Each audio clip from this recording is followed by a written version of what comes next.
Welcome to Tarik Talk, a podcast exploring art, culture, and the stories that shape creative lives. I'm your host, Tarik Mendez, and each episode I sit down with artists and creative thinkers to talk about process, inspiration, and the moments that shape who we become. Thanks for being here. Let's get into today's episode. Welcome back to Tarik Talk. Today's episode is a conversation I've really been looking forward to.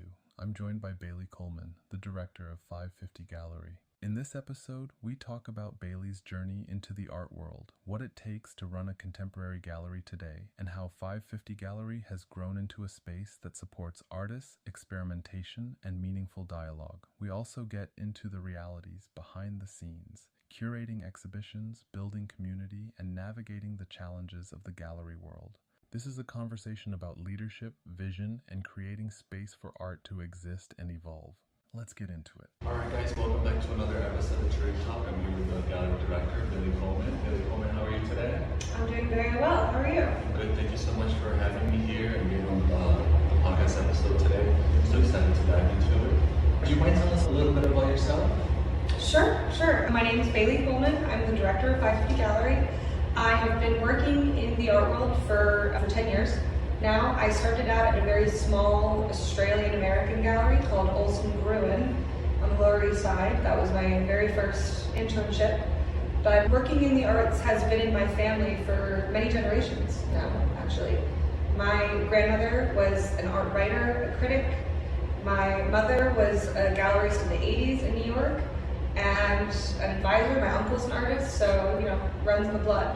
Oh, that's an amazing journey. Did you know from very early on this, where you wanted to do?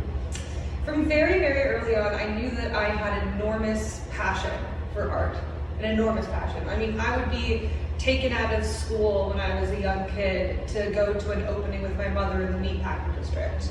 I think learning about the arts, being aware of what's going on in the world creatively was very important for me as a young person. I think that exposure is necessary when you're trying to create a life that is inclusive and interesting.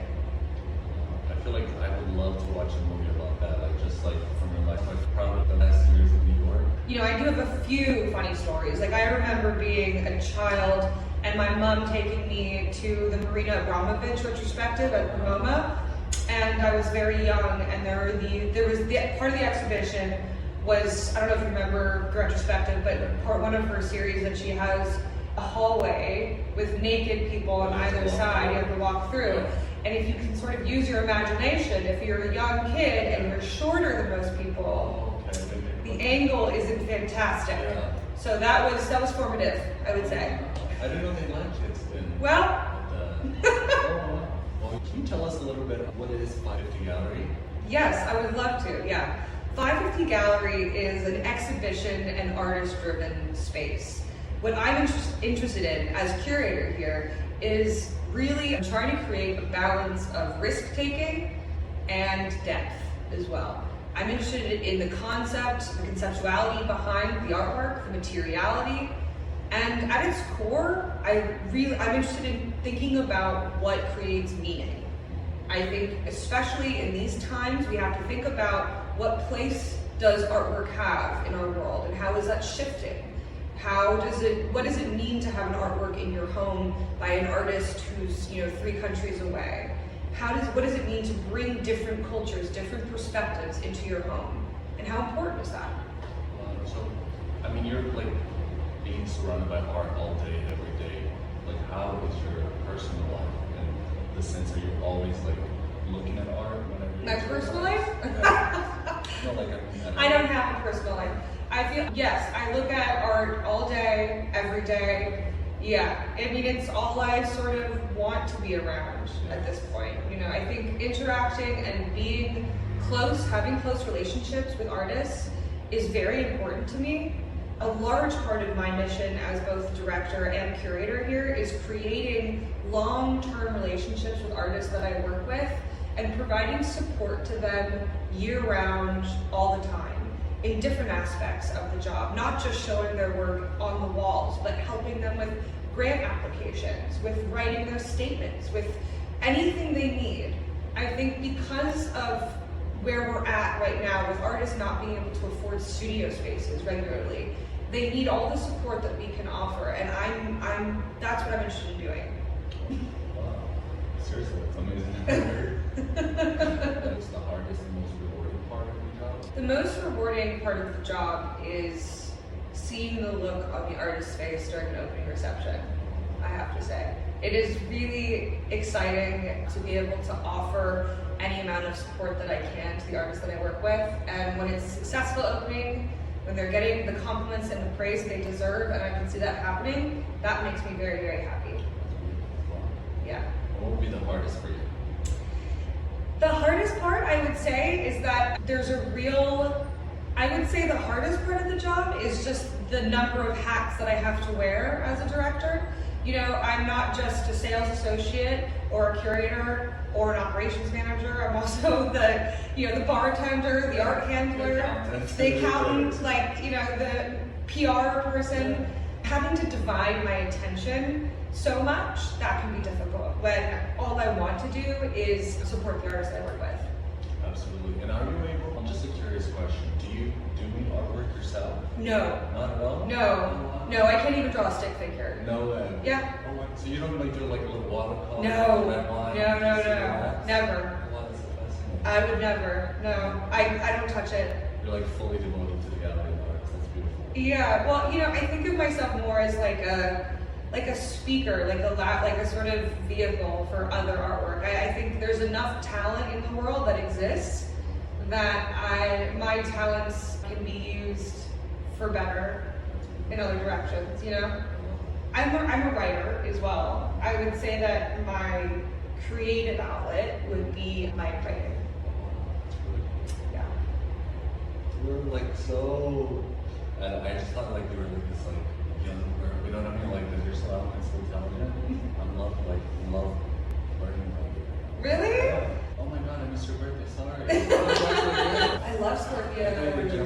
Really? Yeah. Why? I don't know, because guys are able to like balance everything. Obviously, like, do the right thing, do justice, not get caught up with mini drama. Yeah. Well, that's the Capricorn thing as well. It's like having to put the blinders on and being like, this is my mission, and like nothing's gonna distract me from it. And I will not rest until it comes. Yes, exactly. Yeah, and just recognizing roadblocks and distractions in my life and my career. That's I've learned over time how to do that. This is a problem, but it's not important. Yeah. How important is community? Community is very important, especially to a gallery like 550 Gallery, where we're Long Island City, right? We're not in the Lower East Side, we're not in Chinatown. We're really on our own in a lot of ways. So being able to interact with the larger community here has been very important for the space. Carlo, who runs the florist shop next door, Floresta, they're fantastic, and he's a good friend of mine. He provides floral installations for every opening. I have friends in all the businesses along the street. We all have to support one another. And really, at the end of the day, this is a small business like any other small business. And the only way that small businesses can thrive is by supporting one another. Absolutely. It's like a community being there for each other. Yeah, exactly. Play days across the way, Mog, there's a bakery. I talk to all of them all the time. We all really try to make sure that we're all sort of giving what we can to each other when we can. And how do you feel an artist is right for this gallery? Is it like a feeling? Is it like a moment? You? I would first say that I need the artwork to speak to me, which is what everyone says, but it's true. I think that initial sort of spark there's a real truth to it. That spark is what allows me as a curator, as a writer, as a salesperson to be able to engage with the work productively. I would also say that there has to be a level of depth to the work, that it's not just trendy, that it's not just hitting the market. I'm not so much interested in that. I'm much more interested in an artist having a real conceptual depth to their practice and intentionality behind that. Because I want to interact with the work on sort of a spiritual, philosophical level as well as a decorative level. And what's one myth that you think people have about running the gallery? There are a lot of myths about running a gallery, first of all. But I think the myth that is most wrong is that it's very glamorous, I would say. Yes, there is a certain level of glamour and sort of finesse that comes with running a gallery, but it is a hands-on, passion-driven project that is a daily process and, labor of love in many, many ways. I think that many people in the art world like to pretend that that's not the case, and I'm a big supporter of being more open and honest about the fact that the reason why we all do this is because we love it. And what's a dream project for you? If you didn't have to worry about budgets. Oh my gosh, you shouldn't ask me. I mean, a dream project, wow. First of all, my dream project would definitely be public. It would be something that the public would be able to see. I'm interested in working with the landscape. So immediately I go to thinking of some sculptural installation that interacts with the world around it. So, I mean, I have a few ideas that have been percolating for a few years that I don't want to get too into, but yeah, I would say a public installation that interacts with the sort of landscape that it's in. I love that. And then if you could go back you now to the younger version of you when you first opened the gallery space, do you have any advice for yourself? A younger me. I guess I would say not to feel in a rush, is what I would say. I think there's a tendency, especially in an industry that is so fast-paced, that is determined often by the market, that exists on a 100% international scale, that there's this sort of overwhelming feeling of always feeling behind. And I would say to my younger self that maybe you are behind and that's okay because you're 19 and that's fine, and you'll catch up. So you previously mentioned as we were talking, this current exhibition has ended. Yes. Yesterday, about the upcoming opening, and then what caught my attention is how quick the turnaround is. Because I haven't seen this before. Normally people get 2 weeks, 3 weeks in between, or a little break. How are you able to what energy drink are you taking or coffee machine do you have that you're able to do the turnaround so quickly and efficiently? I love new projects. I love it is sad to bring a show down, but I get really excited for the next show to go up. And when that opportunity happens, I want it to go as fast as possible. And we have a fun time. It's me, I bring to my friends sometimes, and we play loud music and take it all down, repaint, have a fun time with it. Yeah. I love that. So I really like hearing that because a lot of people take sometimes things too seriously and don't enjoy it. And the fact that you're able to kind of have a chill moment and vibe out for a little bit. Are you able, once you finish the exhibition process, are you already thinking the next steps? I got to do the press review for this artist's show to come in, or are you able to enjoy the moment? Yes. I would say yes to all of that. I am always thinking about what's next because you have to think. I probably think about 9 months ahead at any given moment. However, I am able to stay in the moment, especially when the artist is present, when I have an artist flying in from out of state for an opening. I'm always present for them, especially because for them, this is it. This is what they've been looking forward to for a year, maybe, for 6 months, maybe. And just because I have a bunch of shows coming up doesn't mean that they don't deserve to feel as though for their short period of time, for their 6-week cycle, that this space is theirs. So every show you have is 6 weeks long? Yes.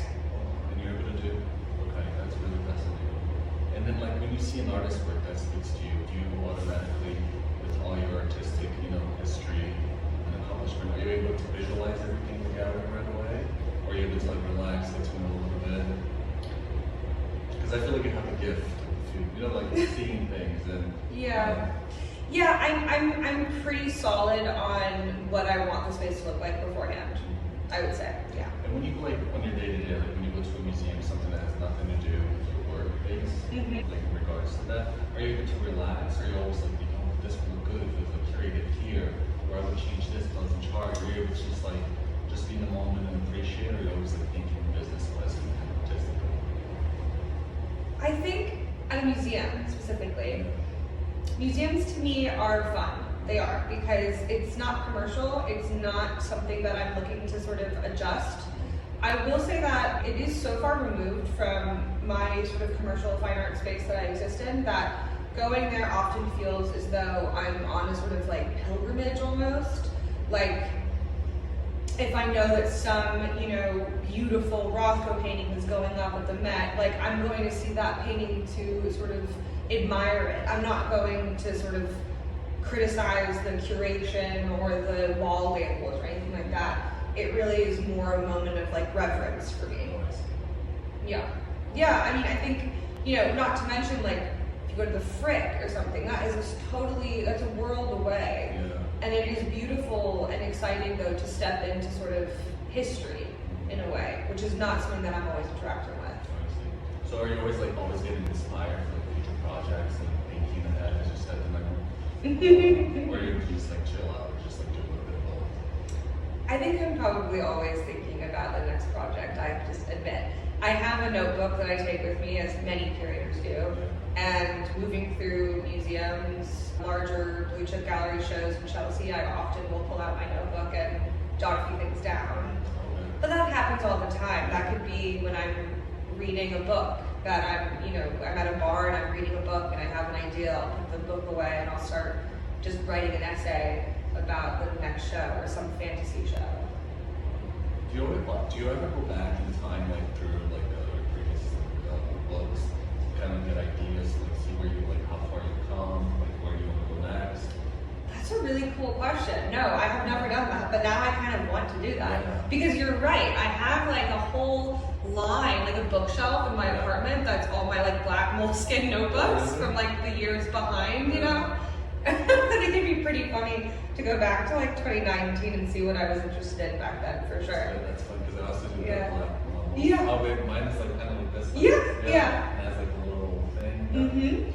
Yeah, definitely. I think for me, a lot of the writing that I go back to sometimes is essay outlines that I'll look at. The way that I map out essays is it's very chaotic, and I'll look back and see that like, oh my gosh, like how did I even get from there to like the final product? I mean, but then it makes me feel better, that it means that anytime I'm in the weeds, I know that there's gonna be a sort of like light at the end of the tunnel.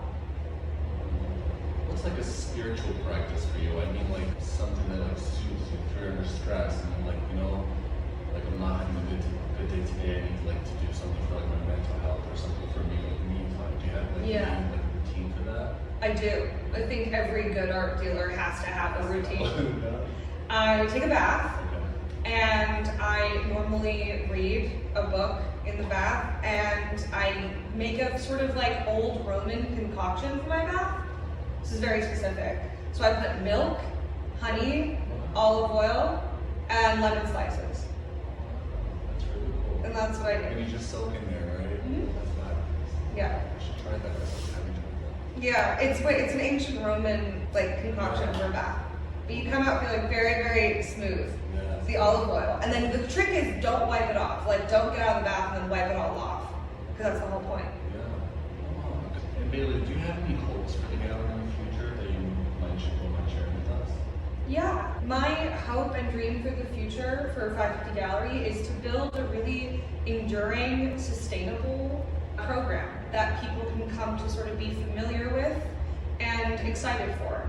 I want us to be known for really trying to amplify new, fresh, risk-taking artistic voices, but at the same time always being aware of the intention behind the shows that we create. I love that. That's really nice. All right, Bailey, do you want to share with us what you have in store for 2026 for the gallery? Yeah, I mean, I'm very excited about the program coming up. Very excited about it. There's not a whole lot that I can share. We have a solo show coming up featuring Emily Blair Quinn. She's a fantastic solo artist. She's going to be presenting photographs, paintings, large-scale oil paintings, as well as a dollhouse installation. So I'm very excited, looking forward to seeing her work in the space. In terms of later this year, I'd like to keep that sort of a little bit under wraps as of now. Perfect. So do you mind just sharing your Instagram and website so everybody can follow up with the mailing list, newsletter, and see everything, like all the artist highlights in your gallery and shit? Yeah, definitely. So it's 550 Gallery. Instagram, and the website is 550gallery.com. Perfect. Easy breezy? Easy breezy. That's beautiful. Thank you so much, Bailey. This has been such a pleasure being here, about your personal journey, and I really enjoyed that. So we see each other next time. I hope we'll be here for the next gallery show. Yeah, hopefully very soon. Thank you so much. It's been a pleasure. It's been a pleasure for me as well. Thank you. Thank you for spending this time with me on Tarik Talk. If this conversation resonated with you, don't forget to subscribe and share the episode. You can follow along on social media for behind-the-scenes moments, guest highlights, and what's coming next.